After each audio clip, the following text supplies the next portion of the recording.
You know, Chris, the things that you and I have taught for many decades now in that opener are we kind of just used to them.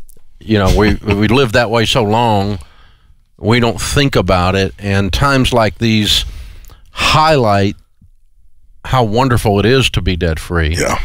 Highlight how wonderful it is to have an emergency fund, how wonderful it is to be in a position that I don't have to worry if my investments go down because I know they're going to come back up. How wonderful it is to have a paid-for home and not be worrying about a house payment. I mean, and I've been living that way for so long, and you have, and we've been teaching it for so long. It almost just feels like I know that it's weird statistically in America, but among people in this building and among the verbiage that you and I use coming out of our mouth on a daily basis, it's just normalized now, and it really is different. I mean, where cash really is king. Yeah. Now, I know Jesus is king. Don't send me some religious email for you oversaved people, but I know Jesus is king. Jesus is king of my life. Shut up, okay? But I get that. But I mean, cash right now, from a financial perspective, if you're sitting on $25,000 cash and you have no house payment and no payments, you're in a completely different headspace than if you're sitting on $25,000 in credit card debt, $30,000 in student loan debt, a $10,000 car payment, and no cash. Yeah. Dave, I think, you know, throughout this tough spot, we're going to have an opportunity to get more people to wake up and tune in. Yeah, I think hopefully we'll get some people ready to change their lives where we can help them. I hope so. I hope that this serves as that lesson where you go, this is the final one. This is the one. This is where you say that phrase, never again. And it comes from your heart, from the bottom of your heart. And you look at this and you say, I'm growing forward, but I'm never going to feel this way again. And I hope you people wake up to that and have that spirit about them, that spirit of fight, not flight. Because this is something we've got to stand up to. Yeah. And, you know, my kids are grown. They're all debt-free. They've all got money saved because they were raised this way.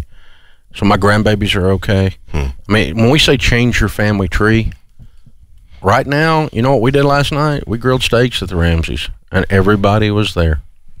All my grandbabies hugging Papa Dave's neck. And, you know, we really weren't talking about any of this stuff. We were just talking about what's happening here at the office. We're talking about each other.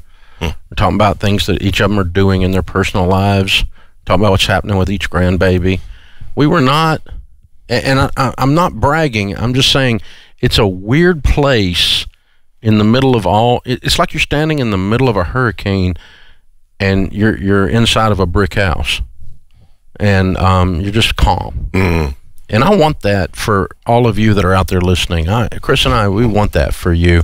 I got that because I was stupid. That's how I got there, because I did dumb things 35, 40 years ago.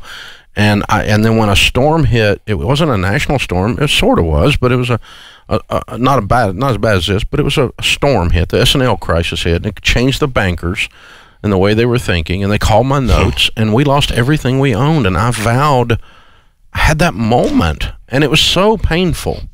I was so scared. I was so terrified because I had dug such a deep hole.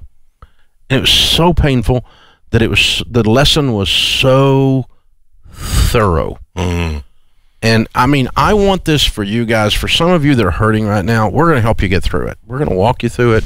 We're Financial Peace University's 14-day free trial right now for you. Jump on and take the whole class right now free. And you can't, we've never done that before, by the way. But a bunch of you got 14 days at home. Just go to daveramsey.com/hope. There's a bunch of stuff there to help you. But what we want is we want this to be the time. And I can look back to September 23rd, 1988 is the day I filed bankruptcy. And you can look back to April the 1st, 2020. 40 years from now, it'll be 2060, I'll be dead. And some of you will be looking back going, that's the day that my family tree changed. That's the day I finally got my wake-up call and I picked the phone up. That's the day I got scared enough that I said never again. That's the day I got angry enough that I said never again. I'm not going to be subject to an economy that can be completely collapsed by hysteria.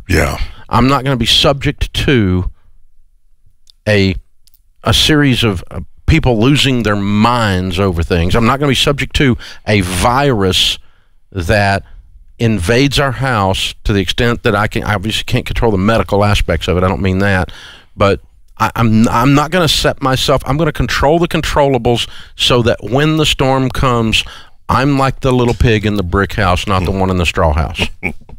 Because it's not a matter of if the storm comes. It's just a matter of when. That's exactly right. And that's not being pessimistic. No, that's being realistic, it's called Dave. Wise. That's right. I read somewhere, and I started tweeting out years ago, that information that you take in just becomes information. But information that you apply in your life gives you an opportunity to have wisdom. And a lot of us right now are gaining some wisdom in looking at this situation. Sadly, it often comes from pain. Oh, it has. The wisdom that I have, a lot of it was when I was stupid. Me too. And I got experience, and right after experience, somebody said, "You're wise." Where'd you get your wisdom? I got it from experience. Where'd you get experience? From being stupid. Well, I noticed you went immediately to the date of your bankruptcy. Isn't that interesting? The day.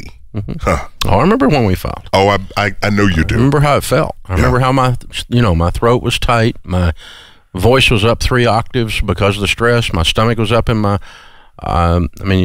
tears are welling up in your eyes. Your stomach's up in your throat.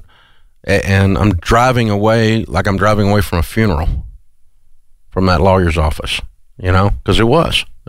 A part of me died that day because I'm a guy who keeps your word, and I couldn't keep my word because I was stupid.